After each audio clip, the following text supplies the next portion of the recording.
All right, welcome to Witchpolice Radio. Well, one thing that's kind of cool about this show is that, I'm talking to a lot of new artists and up and coming artists, but I also get an opportunity to talk to a lot of bands that have either been around for a while or in a number of cases are getting back together. And this is not the first show I've done like this where I've talked to a band that's kind of doing a one-off reunion or a one-off release or something like that. But it's always very cool, especially if it's a band that I was familiar with the first time around. And the guest on this episode isn't a band that is doing just that, getting back together. And I won't say that I was like a hardcore fan or anything, but I definitely knew the band. I saw you live a few times. I have some of the CDs, and I remember you existing as a band. So I think that before we get into any of the reasons why you're doing these reunion shows or anything like that, if you want to introduce yourself and maybe just give a bit of background about Ham and what you did as a band. Hey, my name is Paul Lafreniere. I play guitar in Ham. Um, we started back in 1995. We put out three albums, one in 98, one in 2001, and one in 2006. And we called it quits in about 2008. We got back together for I guess our first little reunion that was back in 2012. And then we were planning on 2020 being another return, but then COVID hit Of course. and that all got kiboshed. And yeah, we said now or never, let's do it this summer. So it's, to make that happen, we have our drummer, Brad Piggott. He lives in Jacksonville, Florida now. Well, Our guitar player, Jim Demos, he lives in Montreal. And our original bass player, Devin McCracken, he's now in Berlin. wow, that's you guys So, are spread out, yeah. the logistics of that, there's some logistics there. So we managed to get Bradley. He's going to be coming down. Jim is going to be coming down. Jim is really the mastermind of all of this. He's the one who put it all together. And Devin unfortunately couldn't make it, so we got Scott Clark from Winnipeg. He's going to be joining us playing bass. So this is the first show since it's been I guess over a decade now, right? If the last one was in 2012. Yeah, Um, yeah, over a decade. how does that work for you guys? I mean, having I know you've played these songs, a lot of these songs anyway, over and over again. Going back to when they were first written, but with this long of a break, what is it like, sort of trying to get back into the into ham mode, into like being ready to play this stuff after such a long time without doing it? It was, yeah, honestly, it took me two good hard listens to every song before I even began to understand what was happening. Uh, you know, Me and Jim's guitars, they weave pretty tight. It was really, it was quite the thing to just unlock, what each other was doing. And also just to get back in the ham mode. It's been a long time since we've written these songs. And, honestly, 15 years goes by and you don't really play guitar the same way.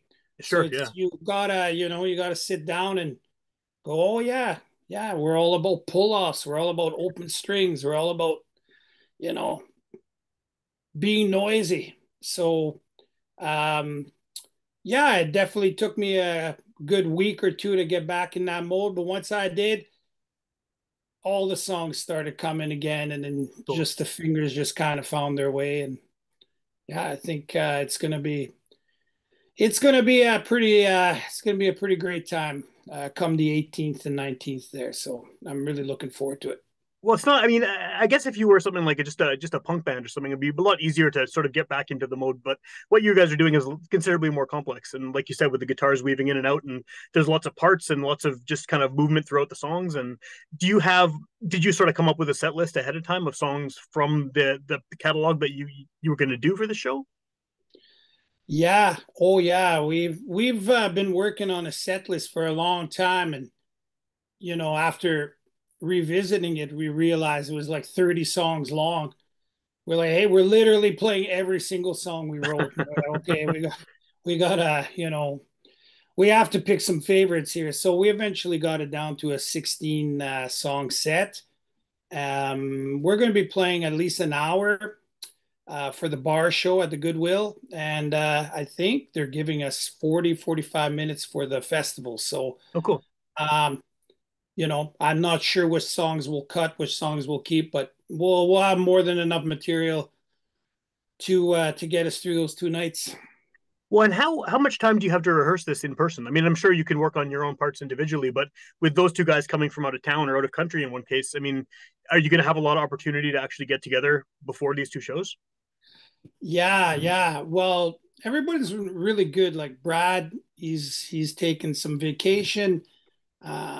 Jim's taken full weeks, so they're going to be here well in advance. We're playing that first show on a Friday, so I think they're going to be here on a Saturday before. Oh, cool. And Okay, we're going to hit the Sunday, Monday, Tuesday, Wednesday. I think we're going to get a good 4 or 5 jams in, and we got a church set up for a jam spot this time. So apparently we got anytime in the evening, so we're good for a spot.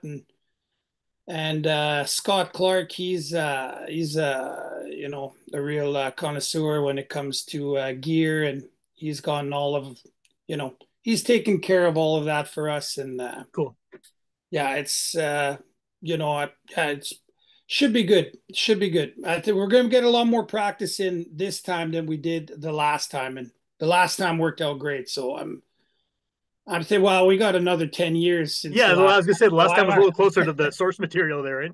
yeah, yeah, and honestly, it's I wouldn't say it's not really a challenge. Like, yeah, it is challenging. We did write the song, so eventually, they're all in there. You just have to Well, those unlock muscle memory, right? Some of that's going to your come back muscle in. memory, and you know, uh, vocally, the vocals. Like for me, everything's pretty much at a high register and full intensity. So getting back in that mode, is anyways, I'm just conscious about not busting a blood vessel uh, and haven't given myself a stroke. Yeah, But yeah, that wouldn't be good. Yeah, yeah, yeah. But otherwise, yeah, this is gonna be it's gonna be the ham. I'm hoping to deliver the ham that left off in 2008, and I hope that everybody has a really good time, because it's just about you know, we just figured it was time to give it one last crack. And I think Jim really felt a burning need to play these songs one more time. We had the opportunity to play this festival here, so yeah, we hadn't done a festival since Core Fest.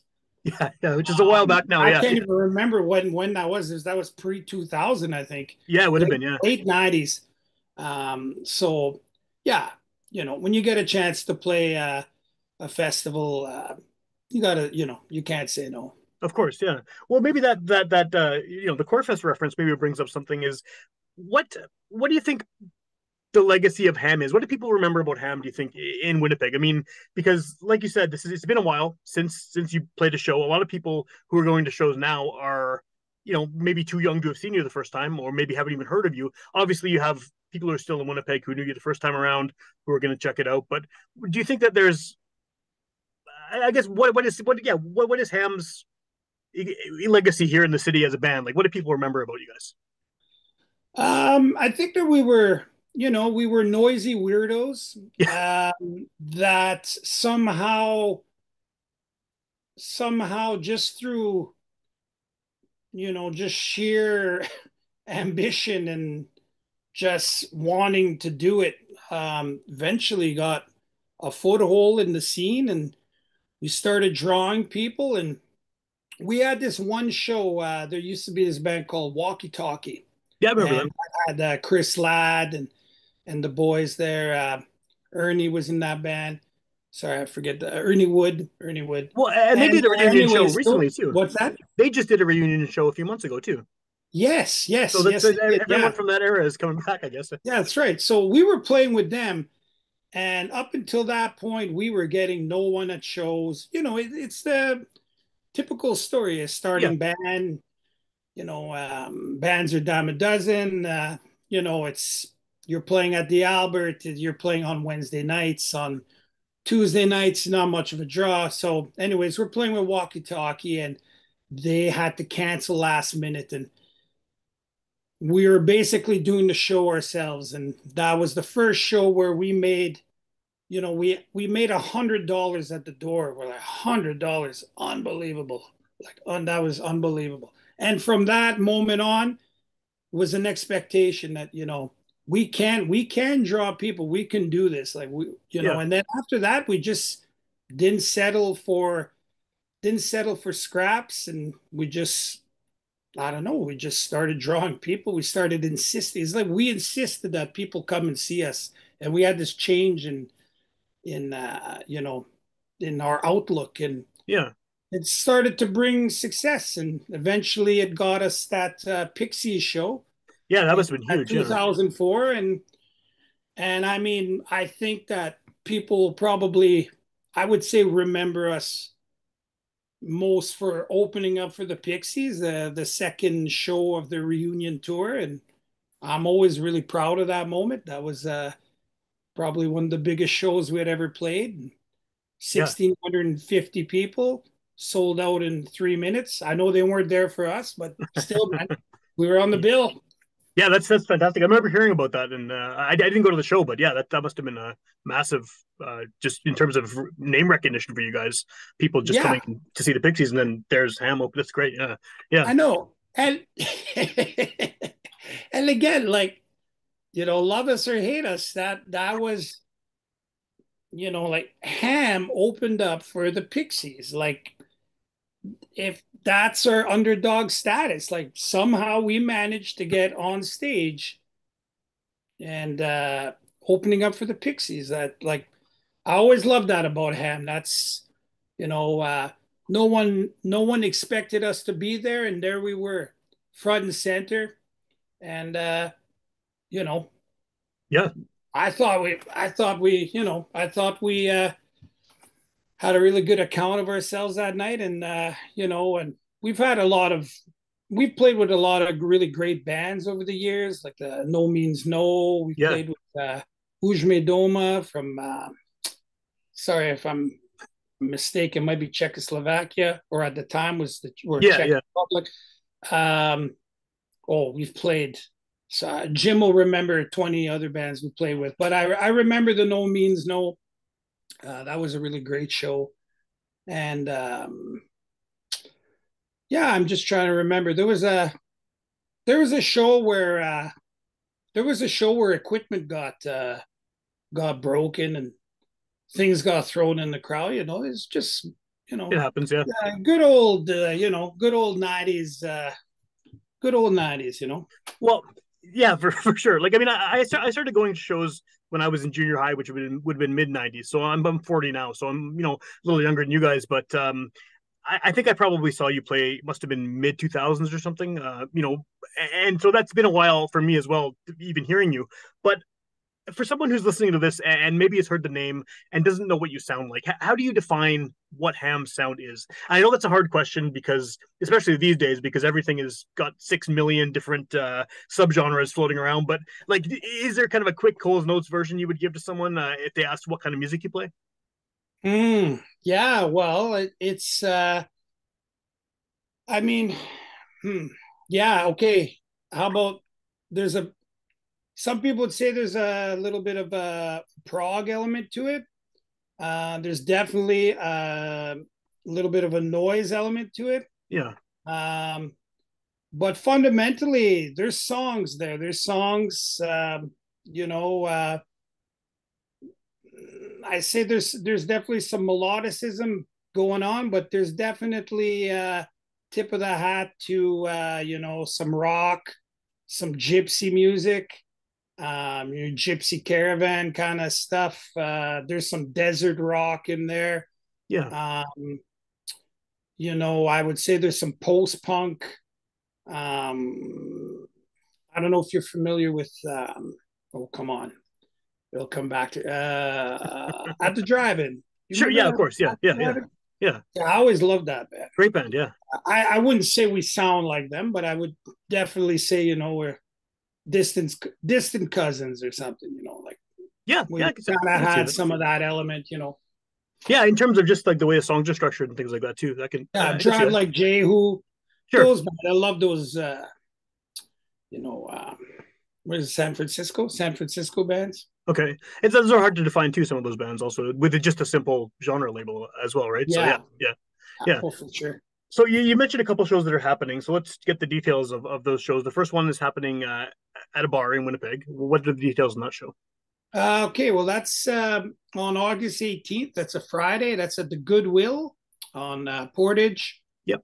Um, yeah, we're going to be playing with Mahogany Frog. They're going to be opening. I believe they're going to be on around 10:30, and we're going to be on around 11:30. Okay. And then the next day, we're heading out to St. Malo to play the Rainbow Rainbow Trout. Trout Festival, and we're going to be on. I think we got the first slot. We're on at 6 o'clock. Okay.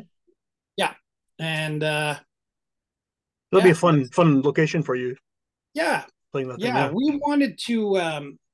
We would have been happy with the one show, but it is so much, effort, like, and the logistics of it all, especially with everybody. Like one guy's in another country, Yeah. Totally. the other guy's in another province. We were just like, hey, let's get that second show in, and just make it like we'll even be better the second night. I'm like the first night it's gonna be awesome, but Yeah.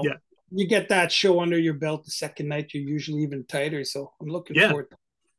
Do you foresee this as being something that happens again? I mean, so depending on how well this goes, of course. Like it's been more than a decade since the last one, but do you hope it'll happen more often? Obviously, knowing that there's roadblocks with people being in different countries and things like that. Yeah.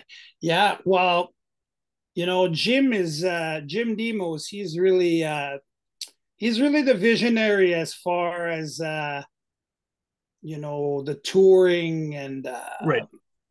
just doing things I wouldn't have thought would be possible at our age, and kind of where we're at with this band. I mean, we hung it up like 15 years ago, but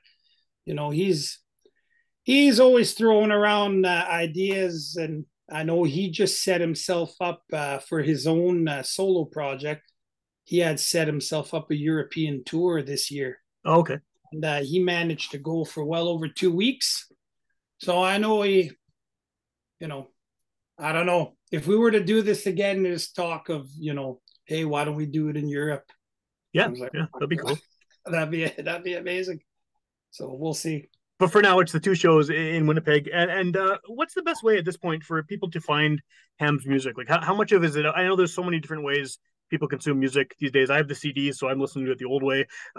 Is it available on the streaming services? Is it on Bandcamp? Where can people find it? Yeah, you can find it on Bandcamp.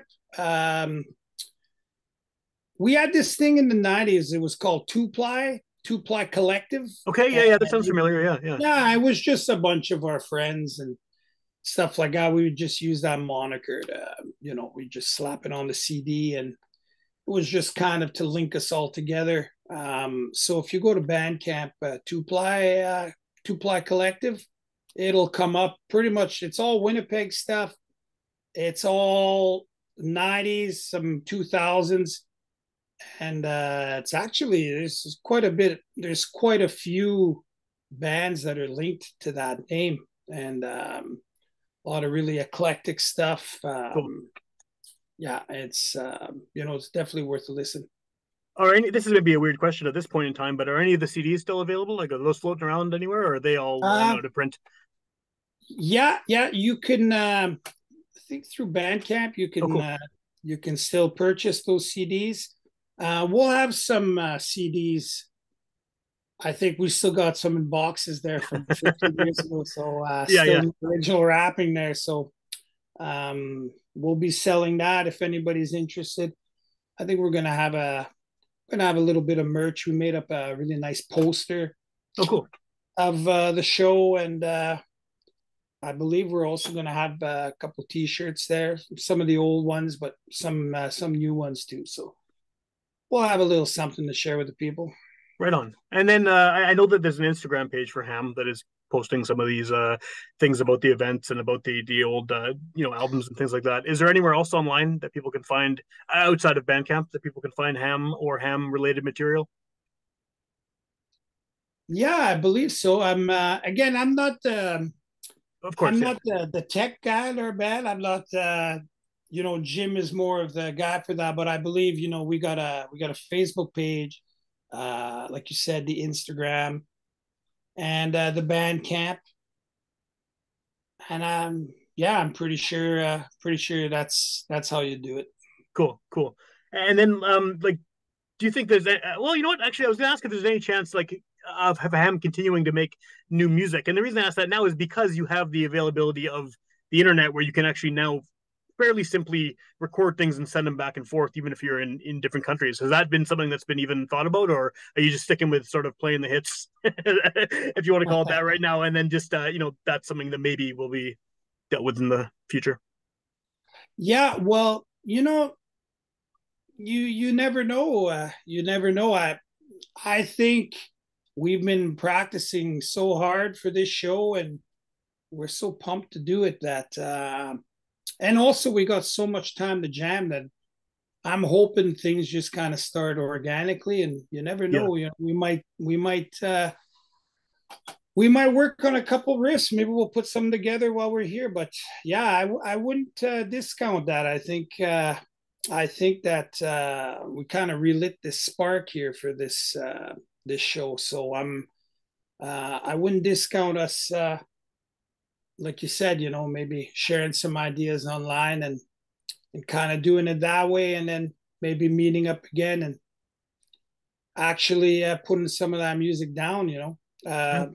Yeah, it's I don't know. When I was younger and I thought of being near 50, I did not think that music was in the cards. You know, I don't know, as I'm getting closer to 50, I'm like, oh, anything is possible. I haven't lost my interest in music. I still love making music. I still love making noise, and yeah, anything's possible. Awesome.